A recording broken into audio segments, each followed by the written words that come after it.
Hello छात्रों, आज इस वीडियो में हम पैथोलॉजी बेस्ड ट्रीटमेंट सीखेंगे कि पैथोलॉजी जहाँ जहाँ जिस तरह की पैथोलॉजी है उसके आधार पे कैसा ट्रीटमेंट करेंगे।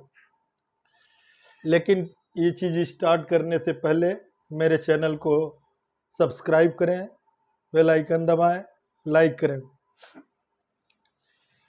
जैसा कि मैंने पिछले वीडियो में आपको बताया था कि बिलिरुबिन मेटाबॉलिज्म में या तो प्रोडक्शन आरबीसी का हम बढ़ा दें, क्योंकि इस पैथोलॉजी में, जॉन्डिस की पैथोलॉजी में क्या हो रहा है, आरबीसी का ज़्यादा टूटना हो रहा है और बिलिरुबिन का फॉर्मेशन यही हो रहा है। आरबीसी का टूट ज़्यादा रही है और बिलिरुबिन बन ज़्यादा रहा है।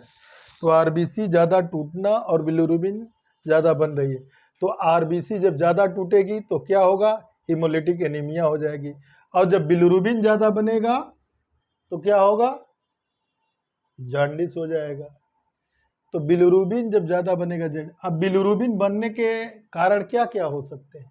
एक तो आरबीसी ज़्यादा टूटे, या तो सिरोसिस ऑफ लीवर हो, एल्कोहलिक हिपेटाइटिस हो, या फिर वायरल हिपेटाइटिस हो, है।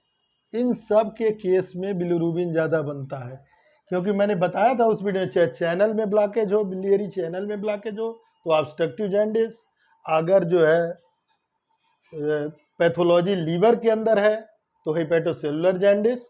अब पैथोलॉजी लीवर के बाहर है तो जिस तरह इसमें है हीमोलिटिक जॉन्डिस में, तो ये चीज़ जानना पड़ेगा। पैथोलॉजी किडनी में भी हो सकती है। जैसे मान लीजिए किडनी, आप अगर हेल्दी किडनी है तब तो कोई दिक्कत नहीं है, लेकिन अगर क्रॉनिक किडनी डिजीज है या क्रॉनिक किडनी फेल्योर है, समझ रहे हैं ना, क्रॉनिक किडनी डिजीज है, क्योंकि आपको मालूम है किडनी से क्या सिक्रीट होता है, एरिथ्रोपोएटिन सिक्रीट होता है। अब ये एरिथ्रोपोएटिन आरबीसी के फॉर्मेशन को क्या करता है, बढ़ा देता है, आरबीसी के फॉर्मेशन को बढ़ा देता है। और जब क्रॉनिक किडनी की कोई बीमारी हो जाएगी, या क्रॉनिक किडनी फेल्योर हो जाएगा, या क्रॉनिक रीनल फेल्योर हो जाए, या क्रॉनिक जो है कोई क्रॉनिक किडनी बीमारी हो जाए, तो उससे क्या होगा, प्रॉपर मात्रा में जो है एरिथ्रोपोएटिन सिक्रीट नहीं हो पाएगा। तो जब एरिथ्रोपोएटिन प्रॉपर मात्रा में सिक्रीट नहीं हो पाएगा तो आरबीसी का प्रोडक्शन भी नहीं होगा, आरबीसी का प्रोडक्शन कम होगा, आरबीसी का प्रोडक्शन कम होगा। तो आरबीसी का प्रोडक्शन जब कम होगा तो फिर क्या करेंगे, हमें आरबीसी का प्रोडक्शन बढ़ाना है। भाई इस बीमारी में एरिथ्रोपोएटिन का सेक्रीशन कम हो गया तो आरबीसी का प्रोडक्शन कम हो जाएगा। तो जब आरबीसी का प्रोडक्शन कम हो जाएगा तो इसको बढ़ाने के लिए हम क्या करेंगे, एरिथ्रोपोएटिन का ही इंजेक्शन दें जो एरिथ्रोपोएटिन जो एरिथ्रोपोएसिस को बढ़ा सके। तो इसी के लिए इपोइटिन अल्फा, इपोइटिन बीटा, इपोइटिन अल्फा और इपोइटिन बीटा मार्केट में इसके इंजेक्शन आते हैं। अल्फा में 2000 इंटरनेशनल यूनिट पर ml, 3000 इंटरनेशनल यूनिट पर ml, 4000 इंटरनेशनल, ये अकॉर्डिंग टू सीवियरिटी। जैसे मतलब ज़्यादा डैमेज है तो ज़्यादा इंटरनेशनल यूनिट का लगेगा, कम डैमेज है तो लो इंटरनेशनल यूनिट का लगेगा। रीनल में अगर पैथोलॉजी ज़्यादा है, खराब ज़्यादा है तो इस तरह होगा। इसी तरह जो है अगर इपोइटिन बीटा, ये दोनों का 5000 international unit, 10,000 international unit, 20,000 international, ये 0.3 ml, 0.6 ml, 1.2 ml में आता है। ये प्री फिल्ड सिरिंज होते हैं। जैसे आर्टीथर, मलेरिया का आर्टीथर आता है वो सिरिंज में ही आता है, उसको आप खोलिए और लगा दीजिए। उसी तरह इसमें भी प्री फिल्ड सिरिंज के रूप में आते हैं, इसको लगा देते हैं। तो इससे क्या होता है, एरिथ्रोपोएसिस फास्ट हो जाती है। तो फिर जब फास्ट हो जाएगी तो क्या हो जाएगा, आरबीसी का प्रोडक्शन बढ़ जाएगा। तो ये मतलब ये इंजेक्शन आरबीसी के प्रोडक्शन को बढ़ा देते हैं। तो जब भी आरबीसी ज़्यादा टूटे तो इस इंजेक्शन को लगाने से आरबीसी का प्रोडक्शन बढ़ जाएगा। लेकिन आरबीसी का प्रोडक्शन क्यों कम हुआ है? तो रीनल डिजीज के कारण कम हुआ है। तो रीनल डिजीज के कारण जब कम हुआ है, ये बात तो क्लियर हो गई। तो आरबीसी का प्रोडक्शन अगर कम हो जाएगा तब भी जो है ये जो है प्रोडक्शन आरबीसी का कम होने से जो है ये इस इंजेक्शन को लगाने पर आरबीसी का प्रोडक्शन बढ़ जाएगा। अच्छा, दूसरी बात, अगर आरबीसी ज़्यादा जो है टूट रही है, डिस्ट्रक्शन साइट की बात करें, आरबीसी ज़्यादा टूट रही है तो वहाँ पर एक तरीका ये है स्प्लेनेक्टोमी कर दें, स्प्लीन को निकाल दें, क्योंकि सबसे ज़्यादा 85% जो है आरबीसी का फॉर्मेशन स्प्लीन के अंदर होता है। तो स्प्लीन निकाल देंगे तो आरबीसी का टूटना जो है कम हो जाएगा। तो इसके ये भी एक काम कर सकते हैं, लेकिन मेरे हिसाब से ये ठीक नहीं है, क्योंकि स्प्लीन के और भी बहुत फंक्शन होते हैं जो कि हैम्पर्ड हो जाएंगे।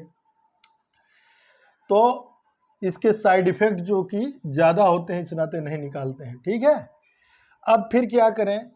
अगर बिलिरुबिन का लेवल 10 mg पर DL से अधिक है, 10 mg पर DL से अधिक है, तो आप क्या कर सकते हैं? एक तो ग्लूकान डी दे सकते हैं पेशेंट को, 50 ग्राम का वो पैकेट आता है, उसको आवश्यकता अनुसार दे के वो लीवर फंक्शन को इम्प्रूव करता है। प्रोटीन देंगे तो सप्लीमेंट देंगे तो हीमोग्लोबिन की सिंथेसिस होगी।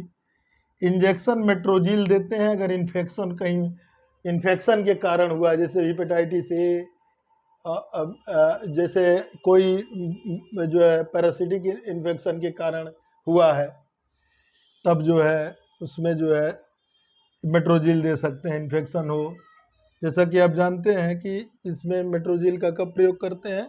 जब एब्डामिनल के अंदर इन्फेक्शन होता है, पैरासिटिक इन्फेक्शन होता है, एमीबिक प्रोटोजोन इन्फेक्शन होता है, प्रोटोजोअल इन्फेक्शन होता है, तो उसके वजह से अगर है तो मेट्रोजिल दे सकते हैं। उसके बाद चौथा है टेबलेट लार्निट। लार्निट 500 mg बीडी देते हैं। लार्निट में क्या है? यल आर्निथीन, यल आर्निथीन और यल एस्पार्टेट, यल आर्निथीन और यल एस्पार्टेट। तो ये जो है क्या करता है कि ये जो है एक तरह से लीवर सेल को सपोर्ट करता है, ये लीवर सेल को सपोर्ट करता है, ये जो है लीवर सेल को सपोर्ट करता है। ये हेपेटाइटिस में दिया जाएगा, सिरोसिस ऑफ लीवर में दिया जाएगा, कोलिस्टेसिस में दिया जाएगा, ये दिया जाता है। और दूसरा टेबलेट है वाइबोलिव 500 mg, वाइबोलिव 500 mg, इसको बीडी देते हैं। एल्कोहलिक फैटी लीवर की कंडीशन में इसको देते हैं। इसके अंदर होता है मेटाडॉक्सिन। क्या होता है? मेटाडॉक्सिन होता है एल्कोहलिक फैटी लीवर के अंतर्गत, इसको देते हैं। फिर उसके बाद कैप्सूल इसेंशियली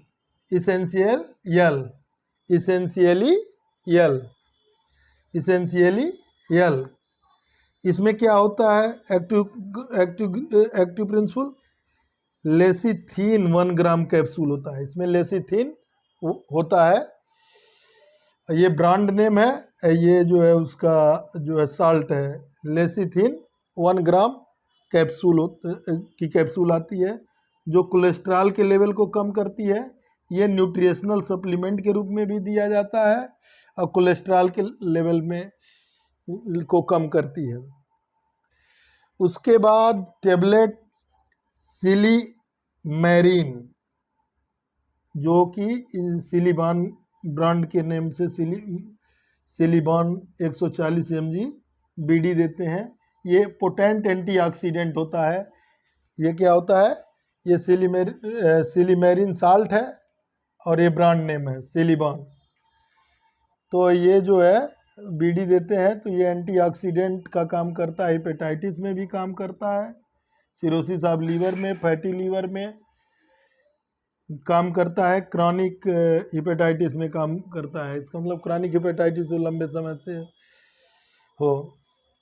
उसके बाद सिरप सारबिलिन 2TS1 फुल्ली बीडी देते हैं। इसमें जो साल्ट होता है ट्राइकोलिन साइट्रेट एंड सार्बिटाल होता है। ट्राइकोलिन साइट्रेट एंड सार्बिटाल होता है जो बाइल एसिड को बाइंड कर लेता है, इस नाते इसे फैटी लीवर में देते हैं। किस में देते हैं?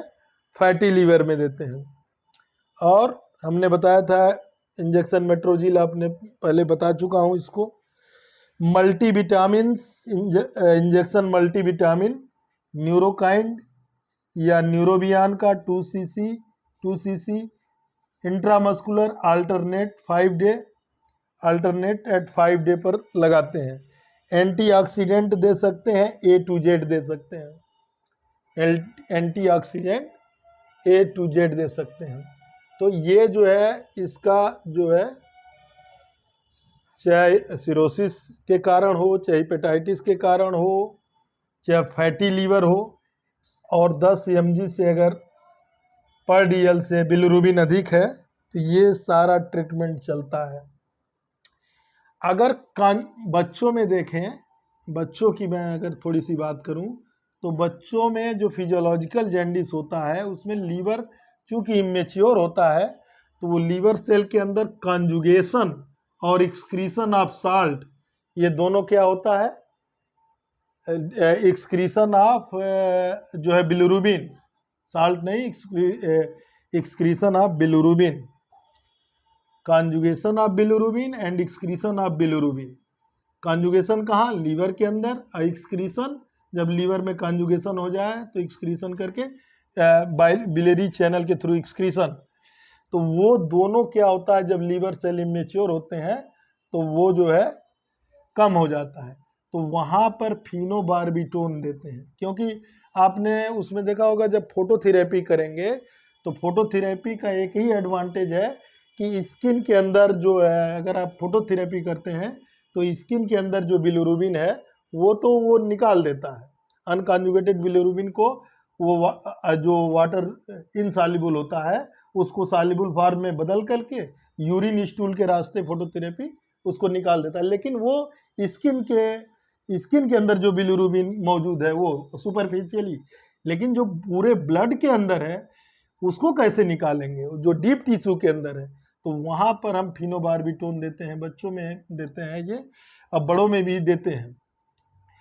ये क्या करता है कि कॉन्जुगेशन को बढ़ा देता है, बिलिरुबिन के कॉन्जुगेशन लीवर में बढ़ा देगा। उसके बाद एक्सक्रीशन भी वहाँ से लीवर से बाइल के रूप में बिलियरी चैनल में एक्सक्रीशन को भी बढ़ा देता है। और ये प्रिवेंट करता है सीजर्स। आपको पता होगा कि अनकॉन्जुगेटेड बिलिरुबिन जब ज़्यादा बढ़ जाता है बच्चों में तो ब्लड ब्रेन बैरियर को क्रॉस करके वो उससे जाएगा, ब्रेन में चला जाएगा, सेरिबेलम में और ब्रेन स्टेम की न्यूक्लियाई में, तो वहाँ फिर सीजर्स आने लगते हैं। तो ये देखिए कितनी अच्छी दवा है, सीजर को भी कम कर रही है, कॉन्जुगेशन को भी जो है बढ़ा रही है लीवर के अंदर, और एक्सक्रीशन को। तो ये फोटोथेरेपी के अलावा जो बिलिरुबिन डीप टिश्यू में है या ब्लड के अंदर है उसको निकालने में फिनोबार्बिटोन बहुत ज़्यादा मदद करता है। अब अगर ऑब्स्ट्रक्शन के कारण है, ऑब्स्ट्रक्शन साइट पे के कारण जो है बिलिरुबिन बढ़ा हुआ है, तो ऑब्स्ट्रक्शन साइट पे तो बिलिरुबिन चैनल में ऑब्स्ट्रक्शन है, तो वहाँ पे क्या करेंगे कि हम कैप्सूल देते हैं अर्सोडाइल का 300 mg, अर्सोडाइल का 300 mg। तो टेबलेट अर्सोडाइल जो है 500 mg में, टेबलेट 500 mg में आता है और कैप्सूल 300 mg में आता है। ये क्या करता है, हिपैटिक और बिलियरी कोलिस्टेसिस, क्योंकि आप जानते हो जब भी हिपैटोसेलुलर जॉन्डिस होती है तो लीवर सेल इन्फ्लेम हो जाने से जो बाइल कैनालिकुली होती हैं वो सिकुड़ जाती हैं, दब जाती हैं, तो उसके वजह से बिलियरी कोलिस्टेसिस होने लगता है। और नीचे तो ऑब्स्ट्रक्शन है ही है, लेकिन जब लीवर सेल इन्फ्लेम होता है तब भी जो है कोलिस्टेसिस लीवर सेल के अंदर भी होता है। तो इसको भी और बिलियरी कोलिस्टेसिस को, चाहे गालस्टोन के कारण हो, चाहे जो बिलियरी चैनल में रुका है, चाहे ऑब्स्ट्रक्शन के कारण जो बिलिरुबिन रुका हुआ है, या बाइल के अंदर जो बिलिरुबिन मौजूद है वो भी तो वहीं रुका हुआ है, तो उसको, और जो स्टोन है जो रोकने वाला है, चाहे स्टोन हो, तो अगर स्टोन रोक रहा है तो उसको ब्रेक डाउन करेगा, उसको डिजॉल्व करेगा, उसको प्रिवेंट करेगा फर्दर स्टोन फॉर्मेशन से, अर्सो डाइयाल। तो ये जो है इतना काम करता है। इसके बाद अगर ऑब्स्ट्रक्टिव जॉन्डिस है, मान लीजिए ऑब्स्ट्रक्टिव जॉन्डिस है, तो चूंकि नीचे ऑब्स्ट्रक्शन है तो उसके वजह से फिर ये पूरा बिलिरुबिन रिगर्गिटेट करके ब्लड में जाता है, लीवर में जाएगा, लीवर से ब्लड में चला जाएगा, तो ब्लड में बाइल साल्ट की मात्रा जो होती है वो बढ़ जाती है। तो बाइल साल्ट की मात्रा जब बढ़ेगी तो ईचिंग होगी, क्या होगी, स्किन में ईचिंग होगी। तो उसके लिए आप कैलामाइन लोशन दे सकते हैं, लियोसेट्रिजिन दे सकते हैं, एट्रैक्स दे सकते हैं, आयुर्वेद में महामजिष्टादिक्वाद दे सकते हैं, जो खून को साफ करने वाली दवाइयां हैं वो दे सकते हैं। इसके बाद उसको परहेज बताएंगे कि वो जो है तली भुली चीज़ें न खाए। अब जो मैंने बच्चों में बताया, तो बच्चों में एक चीज़ और बताइए, अगर सिम्टोम, फिनोबार्बिटोन तो आपने दे दिया, तो ये कॉन्जुगेशन बढ़ा दिया, एक्सक्रीशन बिलिरुबिन का बढ़ा दिया, और सीजर्स को भी रोक दिया। लेकिन ये जो है बच्चों में एक गार्डिनल सिरप आता है, ये फिनोबार्बिटोन का सिरप होता है, गार्डिनल सिरप आता है, 100 ml का आता है। इसकी स्ट्रेंथ होती है 20 mg 5 ml में। कितनी होती है, 20 mg 5 ml में। और अगर बॉडी वेट के हिसाब से देखा जाए तो 3 से 4 mg पर kg पर डे इसको देते हैं। तो इससे बच्चे, क्योंकि बच्चों में क्या होता है, लीवर इमेच्योर होता है, फोटोथेरेपी से तो स्किन के बिलिरुबिन निकल गए, स्किन में जो स्किन के जस्ट नीचे थे वो निकल गए, और जो डीप और टिश्यू में थे और ब्लड में थे वो नहीं निकल पाए, तो उसके लिए हमने ये दे दिया, क्या, फिनोबार्बिटोन दे दिया, तो वो निकल गए। अब जो है ऑब्स्ट्रक्शन का अगर काजेज है तो ऑब्स्ट्रक्शन के लिए हम कैप्सूल अर्सोडाइयाल दे दिए। तो अर्सोडाइयाल कोलिस्टेसिस चाहे लीवर के अंदर हो, चाहे कोलिस्टेसिस बिलियरी चैनल में हो, वो सबको क्लियर कर देगा, उस सबको क्लियर कर देगा। फर्दर स्टोन भी है तो उसको नहीं बनने से रोकेगा। लेकिन बहुत ज़्यादा अगर बढ़ गया है स्टोन, अब अगर बहुत ज़्यादा स्टोन बढ़ गया है तो ये सब काम नहीं करेगा। तब फिर क्या करेंगे आप, तब आपको करना पड़ेगा लिथोट्रोप्सी। क्या करेंगे, लिथोट्रोप्सी। लिथोट्रोप्सी में एक मशीन होती है जिससे कि जो है उसको गाल ब्लैडर के स्टोन को तोड़ देते हैं। अगर उससे भी नहीं सही हुआ तो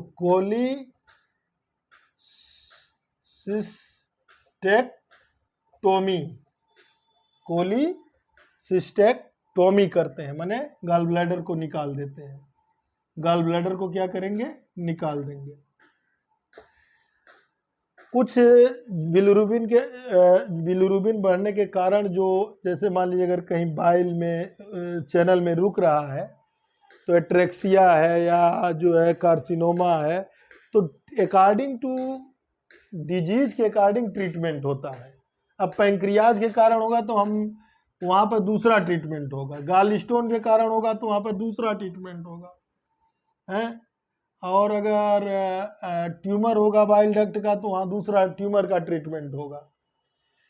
और अगर लीवर में कॉन्जुगेशन नहीं हो पा रहा तो उसका मैंने बताया उस तरह ट्रीटमेंट होगा। आयुर्वेद में जो चीज़ में हमने बताई है उसमें आपने देखा होगा कि जो मैंने नुस्खा बताया है वो आपको पिछले वीडियो में मैंने बताया है।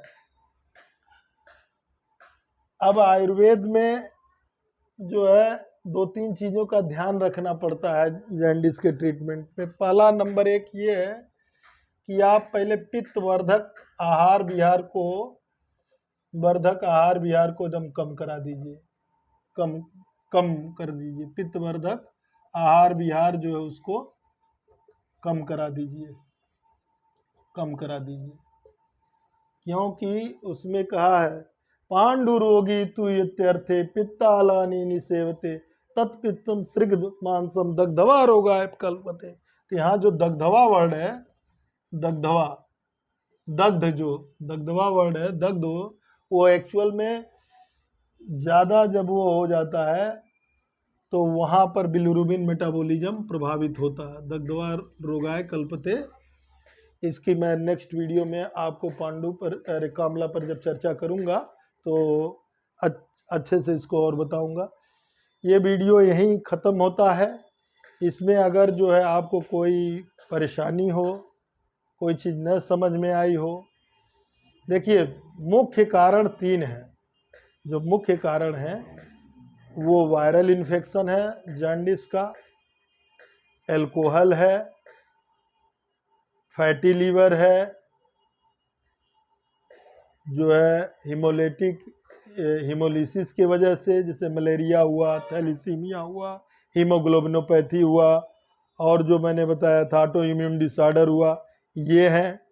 उसके बाद जो चीज़ें हैं, अगर मान लीजिए ऑब्स्ट्रक्शन है, गॉल स्टोन है, ऑब्स्ट्रक्शन के चैनल में ऑब्स्ट्रक्शन है, ट्यूमर है, कार्सिनोमा ऑफ हेड, पैंक्रियाज है, बहुत से कारण होते हैं, लेकिन मुख्य कारण लीवर में जो है इन्फेक्शन होता है, प्रमुख कारण भारत में, ठीक है। और उसके बाद अगर मान लीजिए बोन मैरो में प्रोडक्शन नहीं हो रहा है तो बोन मैरो का आप ट्रांसप्लांट करिए, बोन मैरो ट्रांसप्लांट कर दीजिए। बोन मैरो में बनता है, अगर बोन मैरो में कोई प्लास्टिक कोई बोन मैरो की बीमारी है, नहीं बन रहा है, तब भी आप बोन मैरो का वहाँ ट्रांसप्लांट करेंगे, तो वो सब तो फिर अलग विषय हो जाता है। इसी तरह है, जैसे मान लीजिए अगर आप सब कुछ करने के बाद, मान लीजिए ट्रीटमेंट देने के बाद लीवर सिरोसिस सब कुछ करने के बाद भी नहीं ठीक हुआ, तो क्या करेंगे? लीवर ट्रांसप्लांट करेंगे, लीवर ट्रांसप्लांटेशन करेंगे,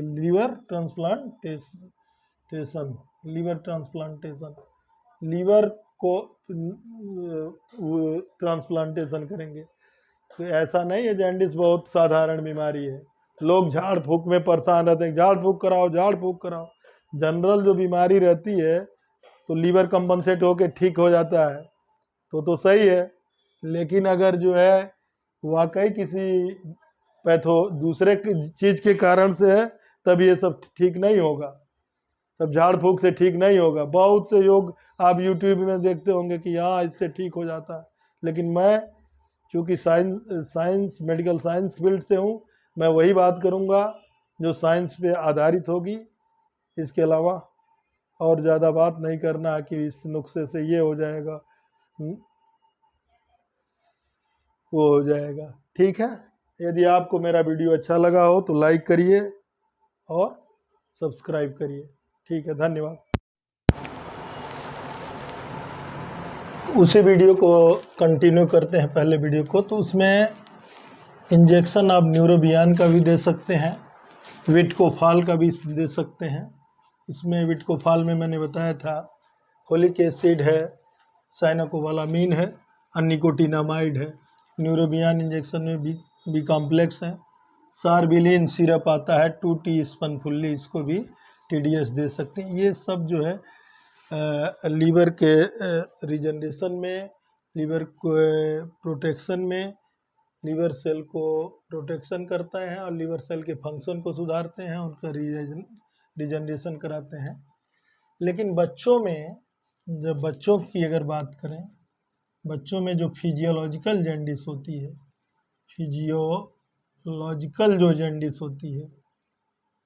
जॉन्डिस जो होती है, उसमें जब हम फिनोबार्बिटल या फिनोबार्बिटोन, फिनोबार्बिटल ग्रुप होता है, उसी की दवा दे दें, फिनोबार्बिटोन। ये गार्डिनल सिरप के नाम से आती है। इसको 3 से 4 mg पर kg पर डे देते हैं। 100 ml की सिरप आती है जिसमें स्ट्रेंथ होती है 20 mg 5 ml में, इसको दे सकते हैं जो फिजियोलॉजिकल जॉन्डिस हुई है बच्चों को। उसमें क्या करता है ये कि लीवर के सेल के अंदर जो है कॉन्जुगेशन को, बिलिरुबिन को बढ़ा देता है। भाई बाकी तो फोटोथेरेपी से निकल गया स्किन के अंदर, लेकिन जो है ये जो बिलिरुबिन डीप टिश्यू में है या अनकॉन्जुगेटेड बिलिरुबिन जो डीप टिश्यू में है उसको से निकालने के लिए देते हैं। तो ये क्या करता है कॉन्जुगेशन को, अनकॉन्जुगेटेड बिलिरुबिन जो होता है, अनकॉन्जुगेटेड बिलिरुबिन बोले या प्लेन बिलिरुबिन बोले, बात एक ही है, उस कॉन्जुगेशन को ये बढ़ा देता है लीवर में। बच्चों के नियोनेट के लीवर में ये बढ़ा देता है। उसके बाद एक्सक्रीशन को भी बढ़ा देता है, जो कॉन्जुगेट हुआ उसको बाहर निकाल देता है बाइल में बच्चों में, ठीक है। तो ये भी काम बढ़िया हो गया। तीसरा, प्रिवेंट करता है सीजर। जब बिलिरुबिन का लेवल ज़्यादा बढ़ता है तो हमने बताया है ब्लड ब्रेन बैरियर को क्रॉस करेगा तो सीजर आएंगे। उसमें 3 फेजेज होती हैं, पहले फेज में हाइपोटोनिया, दूसरे में हाइपरटोनिया, तीसरे में जो है पुनः हाइपोटोनिया हो जाता है। तो इस सीजर को भी कम करेगा। तो ये जो है due to increase unconjugated bilirubin in neonate blood में, ठीक है। तो इस वजह से ये जो है बहुत अच्छी दवा है। इसको तो बच्चों में डॉक्टर चलाते ही चलाते हैं। अगर झटके की बच्चे को सीजर आ रहे हैं, झटके आ रहे हैं तो इसको दे देते हैं। LFT भी करा लीजिए बच्चे का, उससे भी पता चल जाएगा क्या कंडीशन, उसके बाद दीजिए। दूसरा है अर्सोडाइल कैप्सूल आता है, ये 300 mg, टेबलेट में 600 mg में आता है। अर्सोडाइल टेबलेट में 500 mg में आता है, 500 mg में आता है, 500 mg में भी आता है, ठीक है। 600 mg में भी आता है, 500 mg में भी, शायद कैप्सूल तो 300 mg में आता है, टेबलेट 500 mg में आता है, ठीक है, 600 में नहीं आता है। ये जो है करेक्ट करता है क्या, हिपैटिक एंड बिलियरी डिसफंक्शन को। तो अगर बच्चों में इसको देना है तो एक सिरप आता है बच्चों में सस्पेंशन के रूप में, ये सस्पेंशन है, सिरप नहीं है, यूडी लिप सस्पेंशन 100 ml में आता है और इसकी पर केजी डोज है 30 mg पर केजी पर डे देना है। और इसकी स्ट्रेंथ है 125 mg 5 ml में 125 mg होता है। इससे फ़ायदा क्या होता है कि ये बाइल फ्लो को इंक्रीज कर देता है, ये बाइल फ्लो को इंक्रीज कर देता है। और जो स्टोन कोलिस्टेसिस, स्टोन में भी, और कोलिस्टेसिस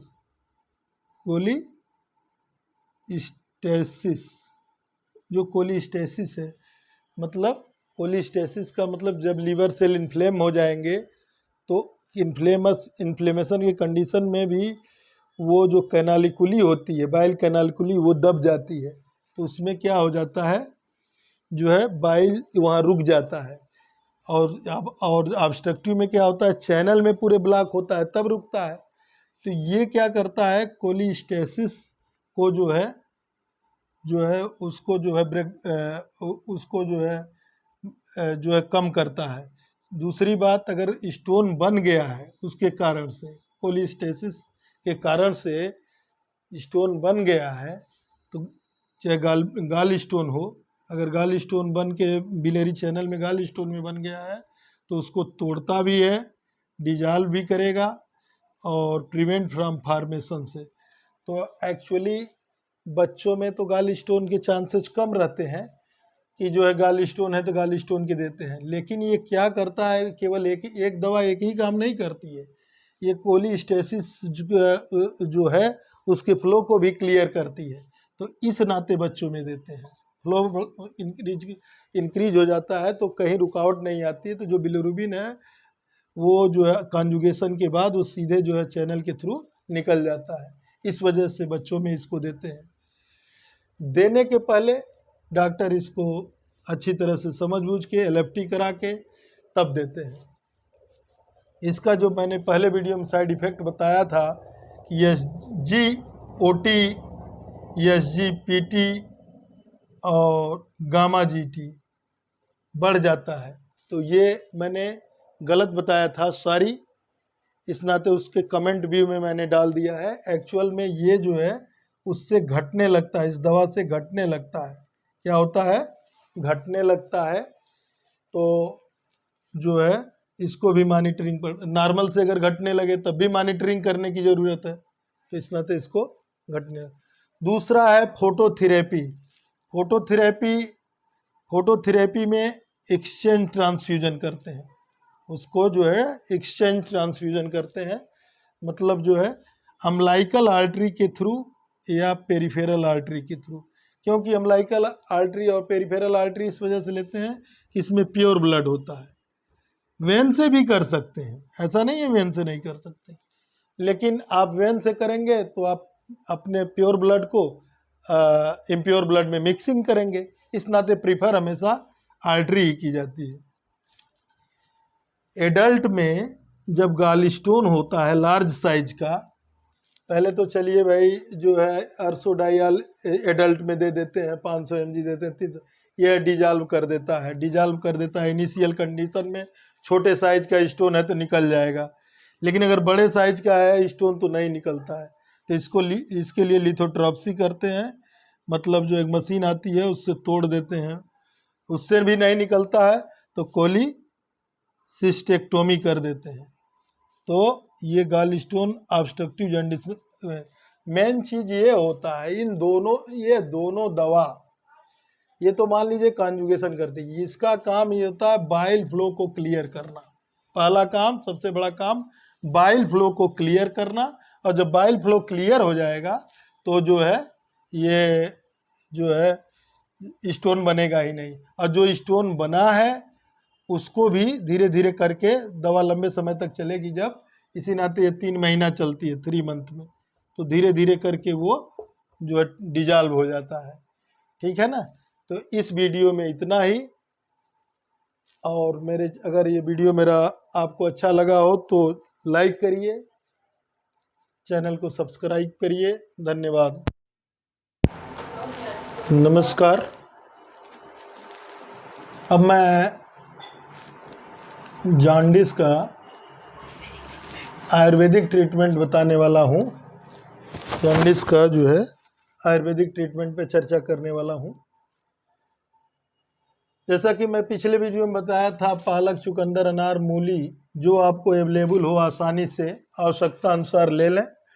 100 ग्राम 100 ग्राम एक का ले लें, जो आपको जितना जूस आवश्यकता अनुसार जितना मिल जाए, मतलब आप जितना पी सकें उसके हिसाब से इसका रेशियो लेकर मिक्सर ग्राइंडर में पीस कर छान के सुबह ले लें। सुबह ले लेने से आपको अच्छा जो है रहेगा, क्योंकि सुबह जो है बॉडी में अच्छी चीज़ पहुंचेगी तो अच्छा रिजल्ट आएगा। दूसरा, कुटकी चूर्ण 3 ग्राम, ये जो है आप जानते हैं पित्त रेचक है। दूसरा, शंख भस्म, ये इसमें कैल्शियम होता है, हाँ सारे कैल्शियम प्रिपरेशन पित्त शामक होते हैं। स्वर्ण माछिक भस्म 250 मिलीग्राम, ये कॉपर आयरन पायराइट है, इसमें भी आपका, लेकिन ये सब भस्म लेना है तो इसमें जो है दोष नहीं रह जाते हैं। मंडूर भस्म, जो कि ओल्ड आयरन रस्ट होता है, इसको जब शुद्धिकरण किया जाता है तब मंडूर भस्म बनता है, तो 250 मिलीग्राम। ये मार्केट में सब अवेलेबल है, ऐसा नहीं है आपको घर पे बनाना है। आप जाइएगा दुकान पर, शंख भस्म बोलिएगा वो दे देगा, स्वर्णमाछिक भस्म बोलिएगा दे देगा, मंडूर भस्म दे के, भुना हुआ नौसादर बोलेंगे दे देगा। तो 200 पंसारी के दुकान पे लेकिन मिलेगा ये सब। भुना हुआ नौसादर 200 मिलीग्राम। गुड़ची सत्व जो है पित्त शामक, ये भी होता है पित्त शामक, ये 500 मिलीग्राम ले लीजिए। भुना हुआ नौसादर अमोनियम क्लोराइड होता है। तो ताम्र भस्म ले लीजिए, ताम्र भस्म आपको 25 मिलीग्राम लेना है। ये लेखन करता है और चूँकि ये लिपिड पर ऑक्सीडेशन को कम करता है, इस नाते कैंसर में भी यूज किया जाता है। इस नाते हिपेटोसेलुलर कार्सिनोमा में भी ये थोड़ा फायदा करेगा। दूसरा घृत कुमारी स्वरस। घृत कुमारी जो होता है ये आल्सो पित्त शामक होता है, इसका तासीर बहुत ठंडी होती है। नवायस चूर्ण जो ये एनीमिया में भी देते हैं और जांडिस में भी देते हैं, इसमें 9 कंटेंट होते हैं। भुया अम्लकी चूर्ण ये 2 ग्राम ये रहेगा नवायस, और 2 ग्राम भुया अम्लकी चूर्ण, त्रिफला चूर्ण 2 ग्राम। ये भुया अम्लकी हिपेटाइटिस में बहुत फायदा करता है। त्रिफला चूर्ण पित्त विरेचक और त्रिदोष शामक होता है, पित्त विरेचक और त्रिदोष शामक होता है। इसको भी घृत कुमारी के स्वरस के साथ, ये घृत कुमारी का स्वरस आप जो है ले सकते हैं। अगर आपके या तो ताज़ा बना लें, नहीं बना पा रहे हैं तो आप मार्केट में अवेलेबल है, ले सकते हैं। आरोग्य वर्धनी बटी 2 टेबलेट TDS, ये इंक्रीज करता है लीवर फंक्शन को, ठीक है। और हर्बल में आप लिप 52 दे सकते हैं, टेबलेट दें, सिरप दें। इसी तरह लिवोमीन सिरप आता है मार्केट में, एम्लिक्योर DS टेबलेट सिरप आता है। ये सारे सिरप हर्बल के जो हैं, इसमें हर्बल कई ड्रग पड़ी रहती हैं जो लीवर के पर काम करती हैं। इस नाते ये लीवर के रिजनरेशन और प्रोटेक्शन में, सेल को प्रोटेक्शन में मदद करता है। तो ये आयुर्वेदिक ट्रीटमेंट है, इसको आप करिए, इससे तो रिजल्ट मिलेगा। ये तीनों से आपको 100%। अब मैं गारंटी तो नहीं दूंगा, कोई चैनल पर लोग बताते हैं 2 दिन में ठीक हो जाएगा, चैनल में बोलेंगे ये खाइए बाबा से ठीक हो जाएगा, ये लीजिए बस जड़ से ख़त्म। तो हम चूँकि मेडिकल फील्ड से हैं, इस वजह से हम कभी इस वीडियो में ये सब नहीं बोलेंगे कि ये 1 दिन में ख़त्म हो जाएगा, 2 दिन में ख़त्म हो जाएगा। हमारा जो साइंस है उसी के आधार पर हम कुछ कहते हैं। अब ये जो है, इस पर चूँकि ये थोड़ा मैंने आजमाया हुआ मेरा नुस्खा है, तो इसका जो है रिजल्ट लगभग ऑब्स्ट्रक्टिव को छोड़ के, अगर ऑब्स्ट्रक्टिव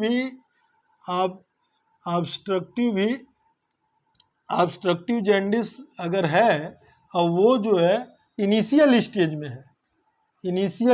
में है, 25% तक स्टोन इसमें 25% है, स्टोन के साइज छोटे हैं, तब तो निकल जाएगा। बाकी हिपेटोसेलुलर जॉन्डिस और हीमोलिटिक जॉन्डिस के लिए तो ये तो बहुत अच्छा है। 2 मंथ करिए आप, उसके बाद बताइएगा।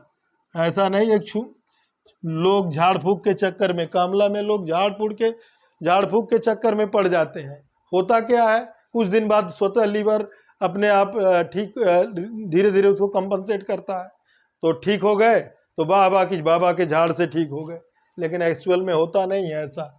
इस नाते साइंटिफिक बात करूँगा, और जो चीज़ें हैं वो जो फ़ायदा करने वाली चीज़ें हैं वही लिखा हूँ। इसको आप करिए, 2 महीना करिए, ये रिजल्ट तो आपको 1 महीने से ही मिलना शुरू हो जाएगा, चाहे किसी तरह का जो है जॉन्डिस हो, लेकिन 2 महीने में आप कंप्लीट ठीक हो जाएगा। यदि आपको मेरा चैनल अच्छा लगा हो तो उसको सब्सक्राइब ज़रूर करें। धन्यवाद।